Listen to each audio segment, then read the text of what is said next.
You wake up tired, not the kind of tired that sleep fixes, the kind that sits behind your eyes, the kind you carry before the day even starts. You grab your phone, not because you need to, because it's easier than thinking. And somewhere between the scrolling and the silence, another morning slips away. You had plans. You always have plans. Last night felt different. Last night you were going to wake up early, start fresh, finally get it together. But the alarm went off, and the deal you made with yourself quietly expired. And now it's noon, and you're behind again. Not on your work, on yourself. That's the part no one talks about. The gap between who you are and who you keep telling yourself you're about to become. You're not lazy. You know that. You care too much to be lazy. You think about your goals when you're trying to fall asleep. You feel the weight of unlived potential every time you catch yourself wasting another hour. Lazy people don't feel that. You do. So why does nothing change? Because the problem isn't effort. It's the invisible pull. The pull toward what's comfortable, toward what's familiar, toward what doesn't ask anything from you. Your phone is comfortable. Your bed is comfortable. Starting tomorrow is comfortable. And comfort isn't the reward. Comfort is the trap.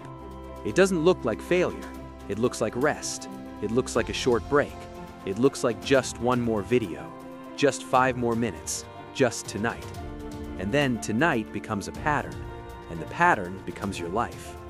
You don't fall behind all at once.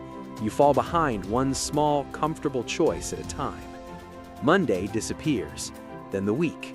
Then you're looking back at a month wondering where it went, wondering why the version of you that was going to have it all figured out still hasn't shown up. But here's the truth. That version of you is not coming.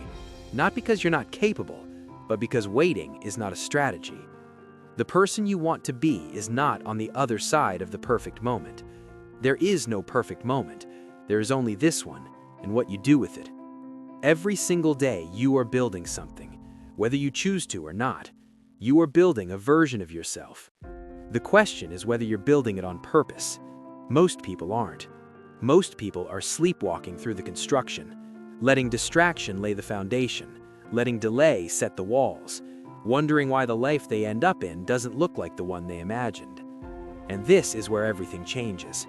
Not with a new system, not with a better planner or an optimized morning stack, but with a decision about identity, about who you are when no one's watching, about what you do when nothing is forcing you to do it. Because discipline is not punishment. Discipline is the purest form of self-respect. It is you saying, I matter enough to follow through. My time matters. My future matters.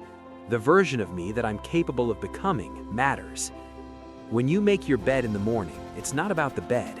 It's about proving to yourself that you do what you said you would do. When you close the app and open the work, it's not about productivity. It's about choosing your standards over your impulses. When you do the hard thing first, before the world wakes up and starts demanding pieces of you, that is freedom. Not freedom from responsibility, freedom through it. Because the person who wakes up with no structure, no intention, no direction, that person is not free. That person is a prisoner of whatever the day decides to throw at them. Real freedom is building a life that reflects your values by the hour, not just by the year. You don't need to overhaul your life today. You don't need to become someone unrecognizable overnight. You just need to be a little more intentional than yesterday, a little more honest with yourself, a little less willing to negotiate on the things that actually matter. The routine is not the point. The person you become by honoring the routine, that is the point. And here's the quiet thing you already know. You've had days where it worked, days where you moved with purpose, where the morning didn't slip, where you put the work in and felt something solid at the end of it.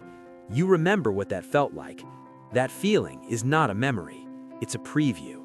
So the question isn't whether you're capable. You've already proven that.